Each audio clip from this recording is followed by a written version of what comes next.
মাঝে এমন জিনিস খেতে ইচ্ছে করে যেটা পাওয়া যায় না। তো আজকে এরকমই একটা কিছু খাওয়ার ইচ্ছে করছিল। তো হ্যালো এভরিওয়ান, কেমন আছো তোমরা সবাই? আজকে নিয়ে আসলাম স্যাটারডে মিনি ব্লগ। তো আমি এখন যাচ্ছিলাম ক্লাসে, আর গিয়ে এই ক্লাসটা করানোর পরে আরও অনেক ক্লাস ছিল, তোমরা ক্লিপে হয়তো বুঝতে পারবে দেখলে।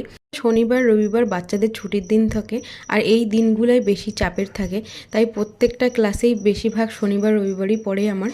তো এইখানে বাচ্চাদেরকে ড্রয়িং করাচ্ছিলাম, আর এখানে একদমই ছোট ছোট বাচ্চা, আর আমার কাছে শুধু বড় বাচ্চা না, একদম ছোট ছোট বাচ্চাও আছে যারা আমার কাছে ড্রয়িং শিখে শুধুমাত্র কালার ভরে। আমি বাচ্চাদের আর্ট দিয়ে ঘরে গিয়েছিলাম, সেখানে একটা বাচ্চা একা করে, তো সেখানে এই কিউটি বই চলে গেছে আমাকে ডাকতে। মানে এক কাপ চা খেয়ে নিলাম, যেটা হলো আমার ওষুধ। বাচ্চাদের ড্রয়িং শেখানোর পরে এতটাই মাথা ব্যথা করে যে এটা না খেলে একদমই চলে না। তো এরপরে চলে গেছিলাম আর একটা ক্লাসে। কয়েকদিন থেকে ইডলি আর ধোসা খেতে ইচ্ছে করছিল, তবে ধূপগুড়িতে হয়তো ইডলি পাওয়া যায় না, আমার ঠিক জানা নেই। ধোসা পেয়েছিলাম কিন্তু ইডলি পাইনি। তো তোমরা যদি ধূপগুড়ির হয়ে থাকো, আমার ভিডিওটা দেখো, তাহলে একটু কমেন্টে জানিও যে ইডলি পাওয়া যায় কি না ধূপগুড়িতে। যেহেতু খুব খেতে ইচ্ছে করছিল, তাই এক ফ্রেন্ডের দ্বারা আনিয়ে নিয়েছিলাম শিলিগুড়ির থেকে। সে শিলিগুড়িতে থাকে আর শনিবার করে বাড়ি আসে। তো আজকের ভিডিওটা কেমন লাগলো কমেন্টে জানাও। Thanks for watching, bye bye.